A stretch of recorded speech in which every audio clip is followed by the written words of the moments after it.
जब आप अपने फोन पर सिर्फ एक क्लिक करके किसी कंपनी का शेयर खरीदते हो ना, तो बैकएंड में एक पूरा ब्रह्मांड एक्टिवेट हो जाता है। वो पैसा आपके अकाउंट से कटकर किसके पास जाता है? आपको शेयर्स डिलीवर कौन करता है? और इस पूरे गेम में कोई आपके साथ फ्रॉड ना कर दे, इसकी गारंटी कौन लेता है?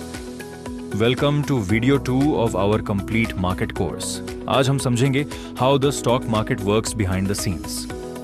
अगले 5 मिनट में हम शेयर मार्केट को एक थ्योरेटिकल बुक की तरह नहीं, बल्कि एक थ्रिलिंग इकोसिस्टम की तरह लाइव देखने वाले हैं। सो सीट बेल्ट बांध लो, क्योंकि बिना चेहरा दिखाए भी आपको ऐसी क्लैरिटी मिलने वाली है जो लाखों के पेड कोर्सेज में नहीं मिलती। चलो सबसे बेसिक चीज से शुरू करते हैं। What really is a stock market?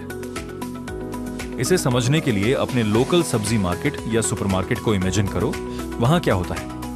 एक तरफ सेलर्स हैं जो सामान बेचना चाहते हैं और दूसरी तरफ बायर्स हैं जो खरीदना चाहते हैं। स्टॉक मार्केट भी एग्जैक्टली यही है, बस फर्क यह है कि यहां आलू टमाटर की जगह कंपनियों के हिस्से यानी शेयर्स खरीदे और बेचे जाते हैं। पुराने जमाने में लोग चिल्लाकर ट्रेडिंग करते थे, पर आज ये पूरी तरह डिजिटल है। लेकिन भाई, जब करोड़ों लोग रोज अरबों रुपयों का लेन देन कर रहे हों, तो वहां गड़बड़ी होने का चांस बहुत बढ़ जाता है। कोई कंपनी नकली शेयर्स बेच सकती है या कोई ब्रोकर आपका पैसा लेकर भाग सकता है। इसी बड़े रिस्क की वजह से हमें जरूरत पड़ती है मार्केट स्ट्रक्चर और कड़े रेगुलेशंस की। इस पूरे सिस्टम का एक ही बॉस है, जिसे हम कहते हैं द रेगुलेटर, यानी SEBI, securities and exchange board of India. सोचो, अगर किसी बड़े क्रिकेट मैच में अंपायर ही ना हो तो क्या होगा? चीटिंग होगी, लड़ाई होगी और पूरा मैच बर्बाद हो जाएगा।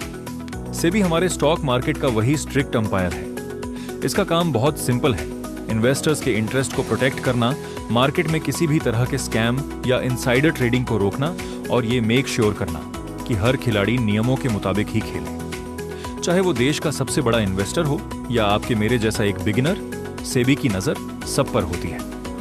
अब बात करते हैं उन लोगों की जिनके बिना आप मार्केट में कदम भी नहीं रख सकते। Financial intermediaries. इनमें सबसे पहला और सबसे जरूरी नाम है द स्टॉक ब्रोकर। देखो, आप डायरेक्ट स्टॉक एक्सचेंज जैसे एनएसई या बीएसई के पास जाकर ये नहीं कह सकते कि भाई मुझे रिलायंस के 2 शेयर दे दो। एक्सचेंज सिर्फ लाइसेंस होल्डर्स के साथ डील करता है, और वो लाइसेंस होता है आपके ब्रोकर्स के पास, जैसे कि जेरोधा, ग्रो या एंजल वन। ये ब्रोकर्स आपके लिए एक गेटवे का काम करते हैं। आप इनके ऐप पर ऑर्डर डालते हो और ये पलक झपकते ही आपके ऑर्डर को स्टॉक एक्सचेंज तक पहुंचा देते हैं।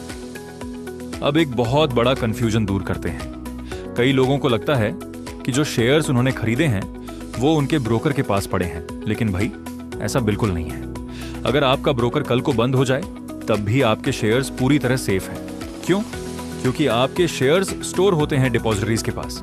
इंडिया में 2 ही मेन डिपॉजिटरीज हैं, एनएसडीएल और सीडीएसएल। इसे एक आसान एग्जांपल से समझो।